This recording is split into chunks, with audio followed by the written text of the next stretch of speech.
We all chose to be harvesters. Most of us came from different settlements or were completely alone before trade rivers started. Some of us knew how to hunt and gather before the first wind, but most of us learned as we went along or had it taught to us. I worked in a bank before. My daughter Jessica was born right after the first wind. We were still living in the tunnels under old New York when the raiders came in to capture us. They were taking all of the women that they could find down to the ports to sell them. They were shot at by some of the people who let us out, and those ended up being some of the guys who started Trade River. And I guess somebody thought it was a good idea to put a gun in my hand. No, Tori. She was the only one gullible enough to be convinced that she'd be a good leader. Oh, whatever. Don't pretend I don't do better than you. Yeah, you know my eyes are shit, though. Got fired. Actually.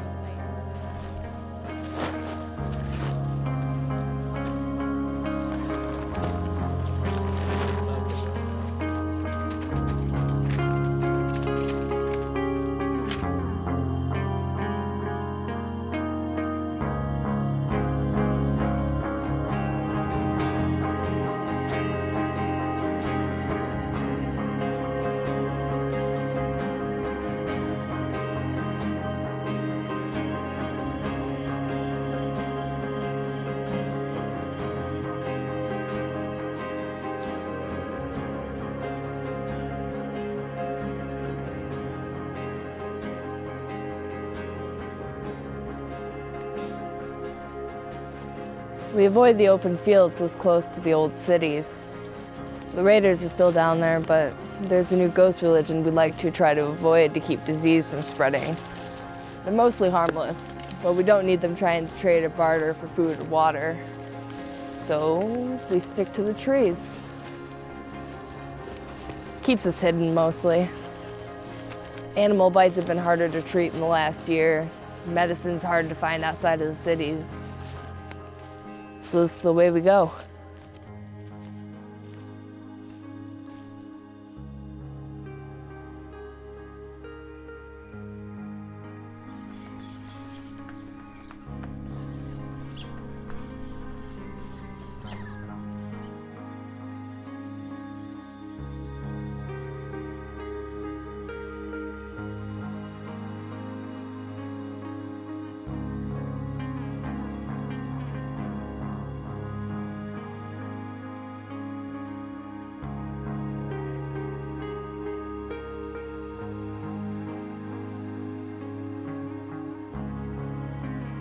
The animals out here since the wind haven't been as out of the ordinary, like down near the mountains or in the empty cities. The mutations seem to have affected some of the more aggressive animals, though. Horses seem more or less the same as they always have been.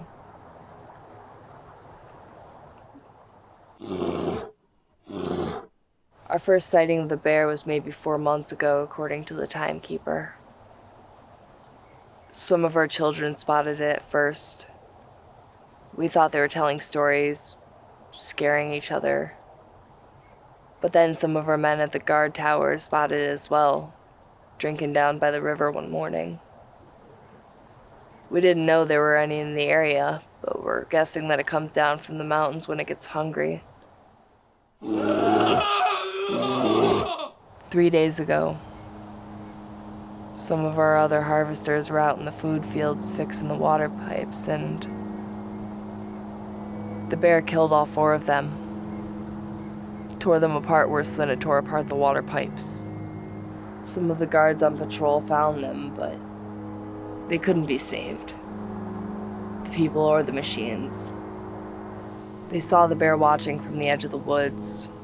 We're guessing that the mutation drove it mad, but the starvation could have easily done it as well.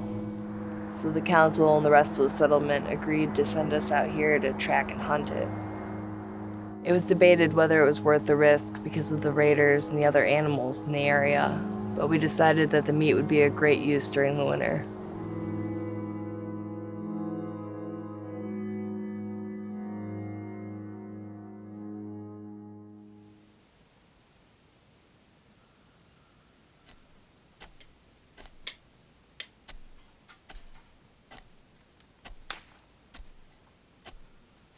tracks show that the bears come down here, drink from the water.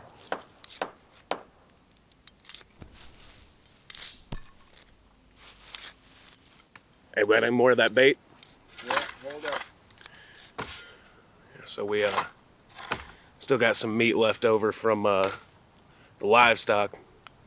The bear got to all of it and it all rotted before we could use any of it. Sergeant's our baiter. He and Scarecrow have been setting up some fish and trapped meat. Bear's been picking at it, so we're hoping they'll lure her down to this choke point where we can all come down on her.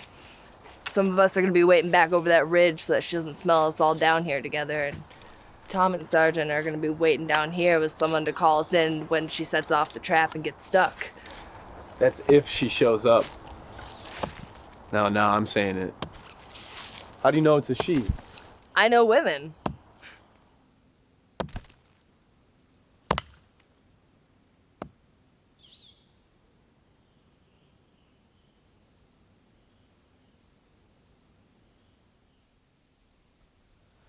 Tom and Sergeant are at the base of the choke point, about 100 yards past the ravine here. The plan is to catch her from behind. We're hoping that between the traps, spears, and guns, she won't be able to put up much of a fight. We've tracked and killed several predators before, even a few bears, but she doesn't hunt like bear. She hunts like something a lot older, something new. The men at the watch walls described her as impossibly larger than she could be. It's not impossible if you remember the bodies. I don't get spooked. Can't be much different from hunting any other bear that we have, or pack of ferals.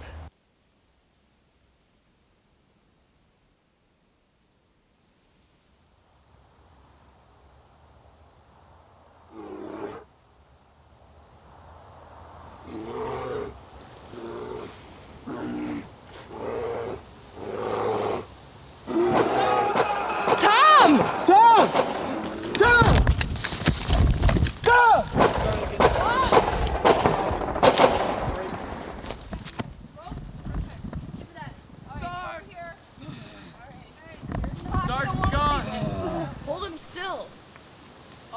She's moving toward the ashes, leaking Keep back. talking to him. Yeah, keep talking to him. Keep him calm. We have to get his leg out of the trap. How's he doing? You keep a lookout to make sure that the bear is not for sure gone. Tom, you have to stay still. Grab the rope. Keep talking to him. Keep hold his leg still. Right. Do all right. Great, here. Tom, we can't get the leg out of the trap. We're gonna have to cut it off. Do it. Alright, I got that in your eyes. Keep pressure on that. Come on, Alright. Okay.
All right. Take your gear and his and make a stretcher. Get him out to the river and take the boat back to post. He needs a fire now, but we can't do it with all the raiders out here. You really want to follow her? Yeah. We'll follow her back to the old ash town, see if her den's out there. Salt should hold the blood in for now, but whether he makes it past that is completely up to him.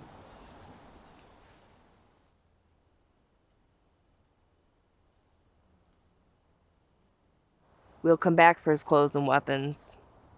Don't slow yourselves down with it. We'll cover him out here so the animals eat him and not the raiders.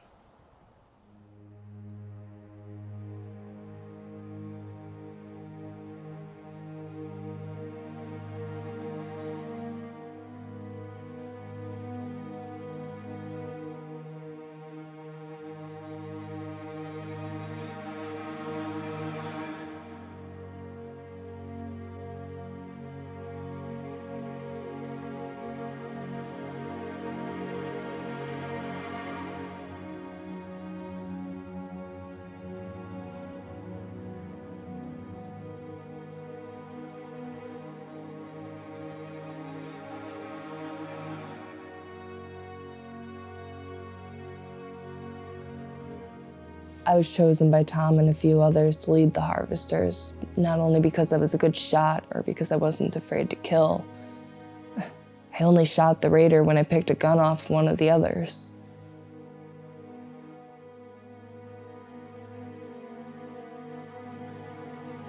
The first 3 I killed was with a hammer I found on the ground. They watched me during the first fight beat them to death without a single hesitation.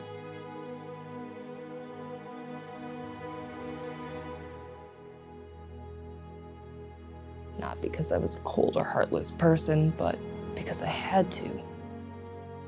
There was no other choice.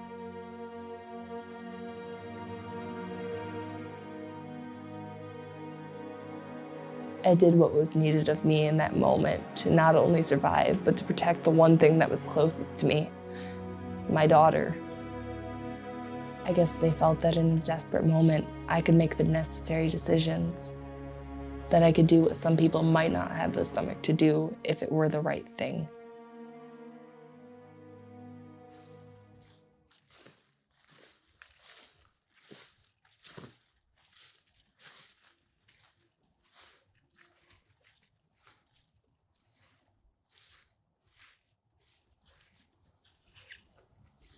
Are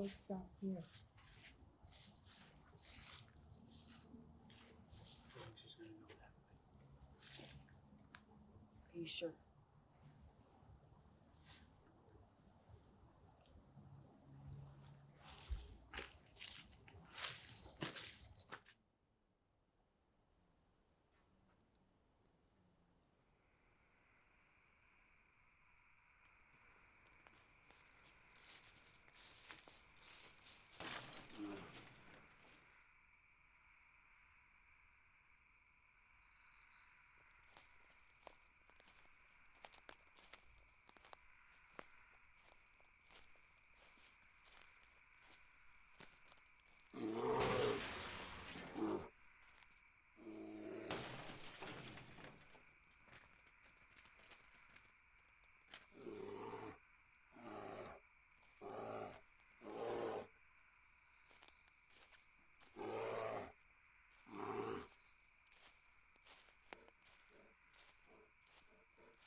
Not much open road. Get out!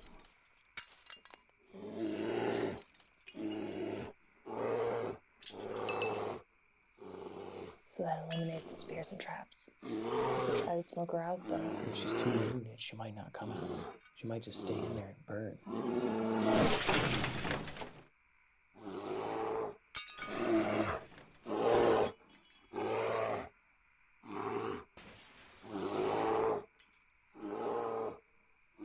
Having just the 2 of us going to her den. But if we leave her here, she could always come back and kill more on the trade route. Or raiders find her meat and take it for their camps.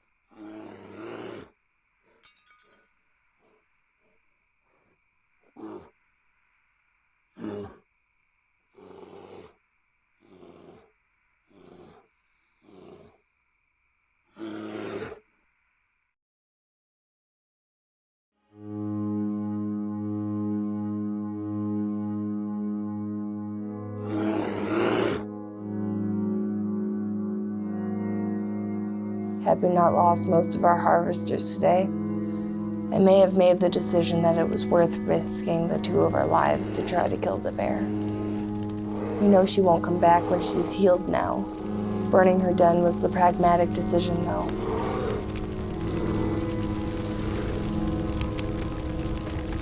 And though we won't get her meat and fur, neither will our enemies. It may prove to be a costly decision when the winter months return, but we'll harvest our crop and the animals we can, and we'll prepare for them together. That is the only way our settlement will survive, the only way any of us have survived in this harsh world.